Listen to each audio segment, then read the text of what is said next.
Thomas Soto. Et c'est le parfum de Natacha Polony dans ce studio. Bonjour Natacha. Bonjour Thomas, bonjour Julie. Bonjour. Bonjour à tous. Ce matin, une de vos journaux. Alors le socialisme est dans tous ses états. Dans Libération, c'est un ministre de l'Intérieur en mode fermeté et humanité. Terrorisme, Calais, Sivins, Cazeneuve se mettent à table. Dans Le Monde, un Premier ministre en premier opposant au Front National. Le plan Matignon contre le FN.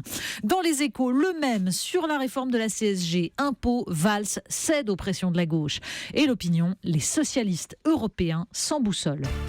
Les migrants font la une du Figaro ce matin. Oui, la France en panne de solutions face à l'afflux de migrants. Alors certes, il y a les pétitions de principe de Bernard Cazeneuve dans Libération expliquant que sur la question du droit d'asile, la situation est maîtrisée et que les procédures d'éloignement d'étrangers en situation irrégulière sont en hausse par rapport à 2014. Mais en fait, à lire les éditoriaux ce matin, on entend une toute autre musique. Il y a ceux qui pointent la situation à Calais, comme Alain Duzard dans l'Est républicain, expliquant que des altermondialistes excite les candidats à l'exil qui, pour la première fois, agressent la police. Il y a ceux qui s'intéressent au sommet de Malte et à la volonté de limiter l'immigration en provenance d'Afrique. Pour cela, écrit Didier Rose dans les dernières nouvelles d'Alsace, un chèque doit inciter des pays à faire tampon, au risque de bloquer des migrants dans des zones instables et, sur le plan éthique, de poser question. Les immigrés africains peuvent donc faire antichambre, tandis que passent des vagues de demandeurs d'asile syriens. Et dans Ouest France, Laurent Marchand exprime ses doutes sur cette externalisation par l'Europe du problème migratoire. La Commission européenne, dit-il, met 1,8 milliard sur la table à l'échelle d'autant de pays. Ce type d'enveloppe a plus de chances de servir la logistique policière de régimes autoritaires que de traiter à la source la grande question du développement. Et s'il fallait s'interroger, Natacha, sur notre politique étrangère? Mais oui, parce que c'est bien notre diplomatie qui est en cause en Afrique, comme au Moyen-Orient. Alors un article la décrypte dans le dernier numéro de Causeur. Bon, d'ailleurs, pour ceux qui veulent revenir sur le débat autour des intellectuels réactionnaires, la une est un hommage aux nostalgiques de Trust. Antiraciste, tu perds ton sang-froid. Mais un article à l'intérieur du magazine nous raconte comment, de Nicolas Sarkozy à François Hollande, c'est la même politique néoconservatrice qui prévaut depuis une décennie en France. Un dogmatisme, nous dit Adrien Dezuin, qui a poussé Laurent Fabius à enfiler les chaussons du couple Sarkozy-Kouchner. Souvenez-vous, Kouchner qui avait brandi la menace d'une guerre contre l'Iran.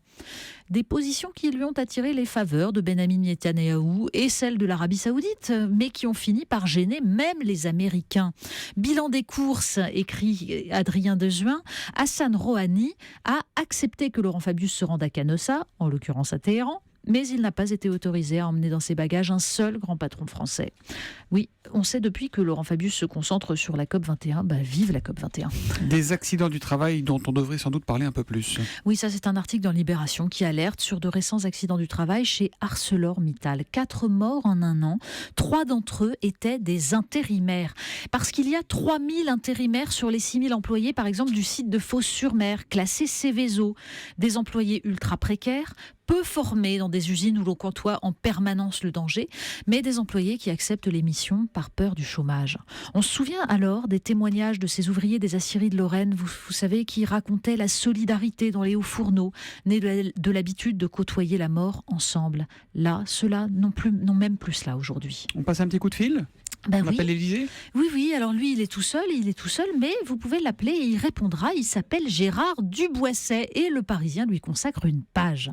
Il est le standardiste de l'Élysée et depuis 32 ans, il répond toutes les nuits aux appels, des plus officiels aux plus farfelus.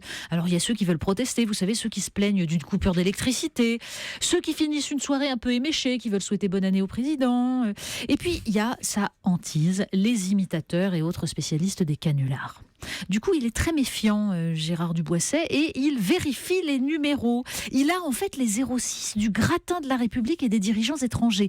Mais quand Mohamed VI change de numéro de téléphone, Mohamed VI patiente, comme tout le monde, le temps de faire les vérifications nécessaires. Mais ces derniers temps, nous dit l'article, François Hollande doit réconforter ses standardistes. Matraquage fiscal, chômage record, en fait, ils sont en première ligne et visiblement, la courtoisie se perd beaucoup au téléphone. Bon, j'ai essayé de l'appeler cette nuit, Gérard Duboisset, mais il ne travaillait pas cette nuit. Oui. Ah, J'ai c'est une pas de dame chance, mais on charmante. réessayera demain. Dame charmante au téléphone. Mission to Mars, on va sur Mars. Mais oui, pour retrouver un peu de sérénité, on peut choisir la planète Mars. VSD consacre un portrait à Kelly Gérardi. Alors elle a 26 ans, elle est jolie, elle est impeccablement maquillée et elle s'est mariée en septembre dernier. Il y avait d'ailleurs des Starship Troopers, vous savez, les soldats de Star Wars pour accompagner la mariée, c'était magnifique. On voit les photos dans VSD. C'est pas kitsch, Et quoi. pourtant, elle espère bien quitter son mari dans une dizaine d'années. Et d'ailleurs, il est d'accord. Ben oui, ils sont tous les deux fascinés par l'exploration spatiale, d'où les types de Star Wars au mariage. Et elle a postulé auprès d'une entreprise néerlandaise, Mars One, qui prétend organiser la colonisation de Mars. Un voyage sans retour, dont elle rêve, dit-elle, parce que le Soleil disparaîtra, parce que nous serons détruits par des armes nucléaires, des maladies infectieuses qui nous auront éliminés. Et son mari, lui, il est trop grand et trop claustrophobe pour envisager le voyage. Mais en fait, peu importe, c'est la dernière frontière qui reste à l'humanité, disent-ils. Alors il faut bien des pionniers. On termine avec le site Slate. Oui, le site Slate qui rend compte d'une étude publiée sur le site Forbes et consacrée à la performance des chefs d'entreprise. Et alors là, le résultat est un peu perturbant. En fait, plus de 70% des performances d'une entreprise seraient dues au hasard et pas du tout au génie du patron. Le coup de bol, par exemple, d'un fabricant automobile qui bénéficie de la bourde de Volkswagen et de ses filtres trafiqués. Bref, rien à voir avec le flair ou la prise de risque. Bon, l'étude montre tout de même qu'un bon manager, c'est celui qui installe une culture d'entreprise propre à profiter de ces hasards. Mais finalement, si on n'est pas très doué pour rassembler, pour fixer un horizon, il n'y a plus qu'à croiser les doigts en espérant l'inversion d'une courbe ou un retour de croissance. En fait, tous les dirigeants en sont là. La revue de presse de Natacha Polony tous les matins à 8h30 sur Europe 1. À demain matin. À demain.